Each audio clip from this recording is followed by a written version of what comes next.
इन दिनों में शैतान लोगों को जितना पाप में गिराना चाहता है गिरा रहा है, जितना पाप में गिरा सकते हैं गिरा रहा है। इसलिए लोग पाप को पानी जैसे पी रहे हैं। जो प्रभु को नहीं जानते उनको मालूम नहीं है पाप और पवित्रता में क्या अंतर है। पाप और पवित्रता में क्या अंतर है दुनियादारी लोगों को नहीं मालूम है। और पाप और पवित्रता में अंतर केवल हम बाइबल पढ़ने से जानते हैं, प्रभु की उजरी में आने से ही जानते हैं, नहीं तो हमें नहीं मालूम होगा। पर शैतान इन दिनों में इतना चालाक है, कलीसिया के अंदर भी प्रभु को जानने वालों को भी अनजाने में डाल रहा है कि जानकर भी अनजान हो रहे हैं। और कलीसिया भी आज ऐसी हो गई है, सही क्या है गलत क्या है इसका परख नहीं कर पा रही है। ये सबसे दुख की बात है, खतरनाक बात है।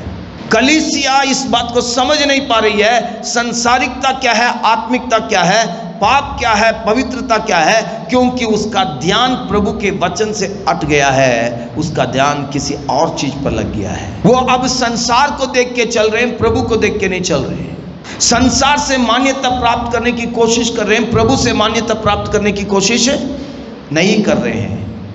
वो चाहते हैं कि संसार उन्हें कबूल करे, पर इस बात को भूल रहे हैं कि प्रभु हमें कबूल करे, उस पर ध्यान नहीं दे रहे हैं। इसीलिए वचन को भी सही ढंग से वो संतुलन में ना ला पा रहे हैं, उसको सही ढंग से समझ नहीं पा रहे हैं। हम ऐसी परिस्थिति में से होकर गुजर रहे हैं जब ज्ञानवान ना समझ हो जाता है, फिर हम कुछ उम्मीद नहीं कर पाएंगे कुछ अच्छाई की। आज प्रभु के लोगों को शैतान गुमराह कर रहा है, इसलिए हम सबके लिए जरूरी है प्रभु के वचन को सही ढंग से सीखें, सही ढंग से माने। और इन आखिरी दिनों में हमें वचन की तरफ ही ध्यान देना है, वचन के अलावा और किसी चीज पर हमें ध्यान देना नहीं है। हमारा ध्यान किसी और चीज पर भटकना नहीं है, सिर्फ और सिर्फ परमेश्वर के वचन, प्रभु का वचन क्या कह रहा है उसी पर ध्यान देना है।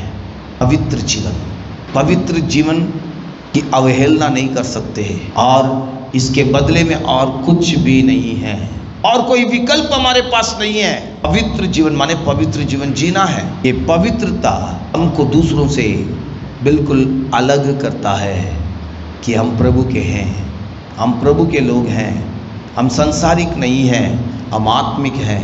विश्वासी भाई बहनों, इस पवित्रता पर हम ध्यान दें, पवित्र जीवन पर हम ध्यान दें, और इसीलिए प्रभु के वचन को हमें पढ़ना है। केवल दुनियादारी चीज़ों में मन मत लगाइए, धन दौलत चंगाई चमत्कार इन चीज़ों पर नहीं। वचन, वचन, परमेश्वर का वचन, इस वचन पर मन लगाइए, वचन पर ध्यान दीजिए। ये वचन के द्वारा प्रभु हमें शुद्ध करता है। पवित्र जीवन, पवित्र जीवन, जीवन ये अलग किया हुआ जीवन है। Sanctified life is a separated life unto the Lord. ये जो पवित्र जीवन है, शुद्धता का जो जीवन है, परमेश्वर के खातिर अलग किया हुआ जीवन है। याद रखिए, आप परमेश्वर के लिए अलग किए हुए लोग हैं। आप में और दूसरों में फर्क है। आमीन। आपके घर में ही हो सकते हैं, आपके घर में ही दूसरे लोग जो अभी तक यीशु को अपने जीवन में ग्रहण नहीं किए हैं मुक्तिदाता और प्रभु के रूप में, उनसे आपका जीवन अलग है, और वो अलग दिखना चाहिए। आपके कामों में, आपके बातों में, आपकी सोचों में, आपके पहरावे में, आपके खाने पीने में, आपके उठने बैठने में, आपके हर एक चरित्र में, हर एक चीज में वो भिन्नता दिखना है, वो पवित्रता नजर आना है, और लोग देख के कहना है इनमें और हम में फर्क है, ये अलग है, इनका जीवन का स्तर अलग है। हालेलुया। हम अंधकार के नहीं, हम रोशनी के लोग हैं। आमीन। हम मृत्यु के नहीं, हम जीवन के लोग हैं। हालेलुया। हम श्राप के नहीं, हम आशीष के लोग हैं। आमीन। हालेलुया। वो भिन्नता दिखनी चाहिए। वो भिन्नता तब होगा जब हमारे जीवन में पवित्रता दिखता है। हालेलुया। मैं आपको बताता, ये पवित्रता होगा तो सब कुछ होगा। आज्ञाकारिता होगा, प्रेम होगा, और दूसरों को क्षमा करेंगे, सब कुछ होगा हमारे अंदर जो जो प्रभु हमसे चाहता है। ये पवित्रता। हालेलुया।